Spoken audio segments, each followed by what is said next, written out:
By the fourth night, John was exhausted, desperate. The skinwalker prowled the property, circling shifting shapes that were almost human, almost not. He looked at his phone. The symbols had changed. They spelled his name. The faint light pulsed like a heartbeat. When he looked up, the front door was open. The night was still. No sound, no shadow, only the glowing screen. And then he realized the symbols weren't fading. They were moving toward him. He never answered, and he was never seen again. The storm had passed, but the silence it left behind was more terrifying than the wind's howl. I'm John, and this homestead has been my family's for generations.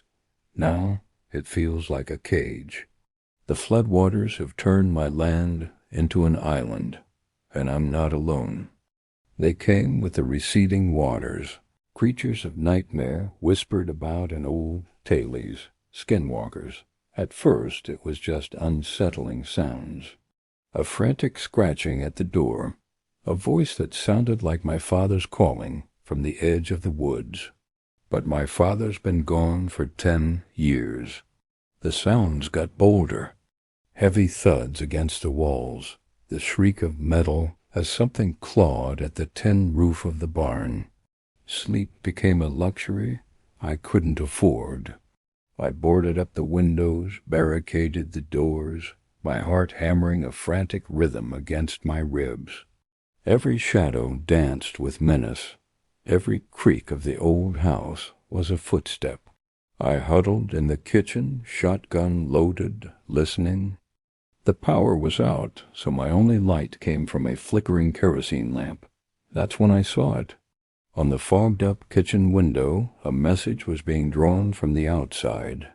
A single long finger, unnaturally thin and tipped with a filthy nail, was slowly tracing symbols in the condensation. They weren't letters, not any I recognized. They were ancient, jagged, and seemed to pulse with a malevolent energy. My blood ran cold. This wasn't a random attack. This was communication. They were trying to tell me something. As the finger finished the last symbol, it tapped the glass 3 times, a sound that echoed the finality of a gavel. Then it was gone. The scratching and howling stopped.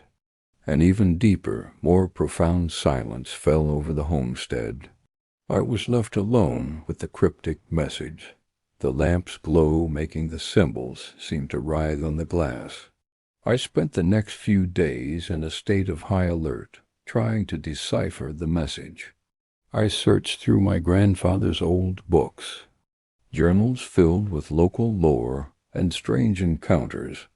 I found nothing that matched the symbols exactly, but there were fragments, whispers of a pact, a debt owed by my ancestors.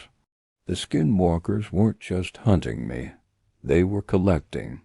The message wasn't a threat, it was an invoice.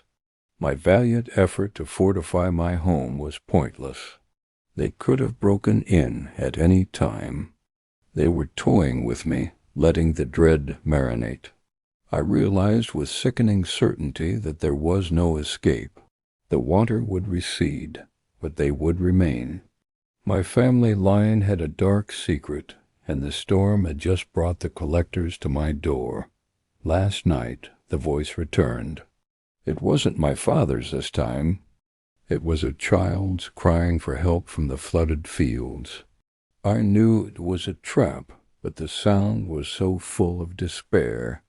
I gripped my shotgun, my knuckles white. The symbols on the window seemed to glow in my mind's eye. They weren't just a message. They were a choice I'm not sure I can make. The crying is getting closer now.